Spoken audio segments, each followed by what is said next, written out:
for Team 7 studying Burj Arab. Our presentation will start with the status quo of the building, then to the review of the whole construction process, and lastly, the conclusion. Now let's begin our final and last presentation. After its opening, our question was that, what has changed since the opening of Burj Arab? Two things have changed, shed unit and the terrace. The shed unit installed in the early days of construction could protect Burj Arab from the massive wave of Arabian Gulf for 15 years after its opening. However, the units were getting old and corroding. Therefore, in 2015, Munkhjin bar was used to strengthen its ability as seawall, and 1,500 of them were replaced in parts where tides are strong. Shed unit replacement was done same way as the initial installment. The units were carried with ships and cranes, divers and construction workforce delicately positioned every unit. This replacement was finished in March of 2016 and has protected Burj Arab since then. The other additional change was the constructing of terrace. The iconic Burj Arab was completed in 2000 and became the world's best luxury hotel, surprising the world. However, what surprised the world more was the addition of terrace structures to complement the hotel's top-of-the-line facilities after its official opening. The terrace expansion project gained popularity with innovative technologies and the world's largest assembly terrace structure at the time. It started its construction in the June of 2015 and was completed in 26th of May 2016, only 11 months after the start. The terrace construction took two steps. First, the structures were prefabricated in Finland and divided into 8 parts. It was delivered to Dubai by ship. After that, they installed these delivered units in Dubai. The 8 units were up to 3,000 tons each, almost as heavy as half the Eiffel Tower. Constructing the massive structure in sight could endanger the guests staying at the hotel and the environment. To solve this problem, the site construction team used the turnkey approach method to protect the surrounding ecosystem and to construct it in the shortest time possible. To construct the terrace, they started with embedding tubular piles and then connecting them with the 8 units delivered from Finland. The 10,000 square meters huge luxury terrace with the finest technology and manpower has 2 swimming pools and other luxury facilities to enjoy. With this done, Burj Arab was able to remain as the luxury 7-star hotel until now. Now let's rewind what process Burj Arab has come through. The project was phased into 5 distinct parts with assigned milestones to each of the phases: initiation, planning, execution, monitoring, and closure. Before construction, it had 3 main managing problems. First was its inability to hire skilled labor within the Gulf. To satisfy the labor of the project manager had to hire more than 3,000 companies, 250 designers, and 3,500 employers from all over the world. The work never stopped 24/7 until the end of the project. The second risk factor was the sourcing of high-end materials. For the Utmost Hotel, materials such as steel, marble was imported from United States, England, Brazil, Africa, Italy, India, from all over the world. Last but not least was the scope creep.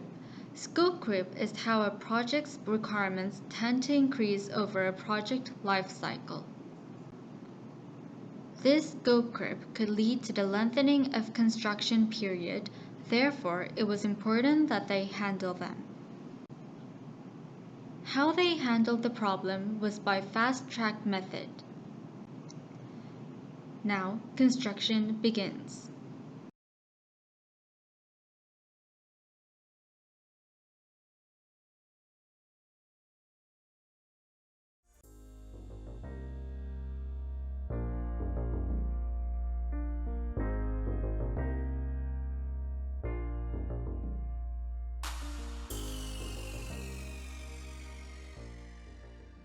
Now with that said, Burj Al Arab begins its construction. The construction starts with the artificial island.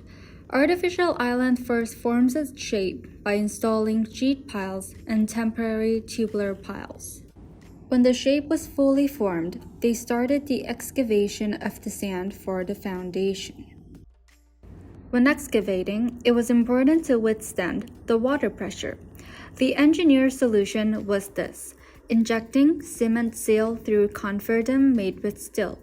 The cement seal was injected using jet grouting method.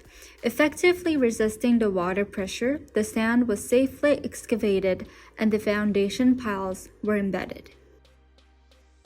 High waves was also an inevitable problem when building the artificial island.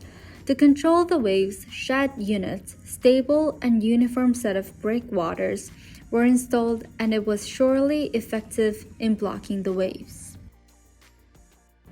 With that, Burj Al Arab finished their first step in building the world's best hotel, building of the artificial island. It took 4 years, so 6 years were left. After the artificial island was finished, it was time to really begin the construction of the main building. The yacht-shaped building also had unique core. The construction of the main building starts with core structure advanced construction method. To execute CSACM quickly and safely, auto-climbing system was accompanied. The V-shaped core had 2 wings and it had the possibility to collapse because of the wind and stress. Therefore, rear bracing frame was installed in the front to prevent the wings from opening up. Through this method, the main building was able to be built up to 28 floors. Furthermore, all rooms were double-decker, so the room units were constructed in prefabrication to shorten the construction period. Now, there was no problem in constructing the building higher and higher. However, making it statically stable was now a consideration. To make the building stable from the wind load, Burj Al Arab added several structures, and the first one was the exoskeleton. The exoskeleton was segmented into 12-meter steel structures and connected later to realize the building's curve while distributing the direct wind load.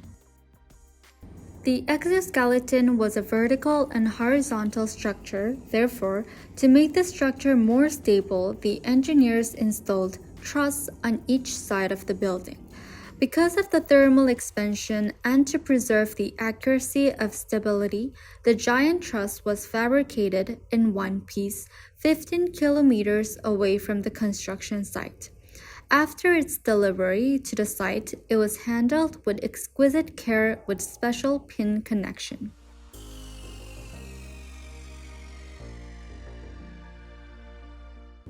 Lastly, the engineers found out that the building is exposed to vortex vibration by carrying out the wind tunnel test.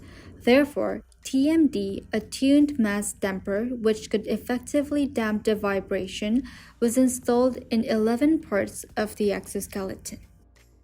In this way, Burj Al Arab was now externally beautiful and internally stable building and heading towards the end of the construction. It was almost the year 2000, the scheduled completion date, and what was left for the stable Burj Al Arab was luxury.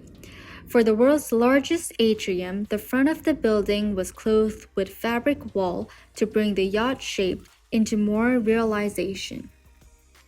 Helipad was constructed at the top of the building with circular steel pipes as the support. While the front luxury was being accomplished with fabric wall and helipad, more complex job was being executed at the back, the construction of the Sky Restaurant. For the 200 tons restaurant to stand 220 meters above the sea level, steel brackets were embedded, then the girders, and lastly the plate. Side frame, shell, and sky glasses were installed for the shape, and now the Sky Restaurant was done. With that, Burj Al Arab was now at its opening.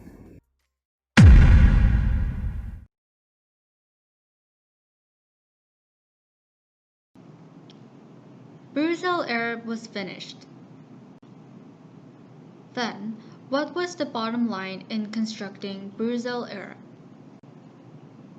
Structurally difficult structure, enormous shape and design, realization of the luxuriousness, money. These were not the main problem. It was time. Designers and engineers with no experience in skyscrapers had to complete the hotel with various problems in a short period of 8 years. Under these unfavorable conditions, what helped them complete the construction on time? It was the fast-track method. Fast-track method enables the shortening of the construction time by executing the works simultaneously. Applying this method requires huge endurance of risk. It's a good way to make a big profit, but there is a much greater loss in both cost and time when applied without sufficient sharing of design and construction's intention and purpose. That's why it's not easy to apply to general construction. Burj Al Arab was in desperate need of fast-track method because it had to begin its construction before the completion of its design. Shad unit is the representative result of fast-track method. When the engineers realized the risk of high waves, the construction had already begun, and with cooperative discussion, Shad unit was installed. Exoskeleton was also done by fast-track method. While the workforce were constructing the rear brace frame, structural engineer capped the discussion of the truss and formed the spiral truss. While the truss was being fabricated and delivered, the contractor discussed about the vortex vibration, which led to the installation of TMD. The exoskeleton was able to be completed through continuous discussion, consultation, and design modification. At its center was the fast-track method. With this, Burj Al Arab could successfully finish its construction and has been the icon of Dubai's luxury hotel since then. Thank you for listening.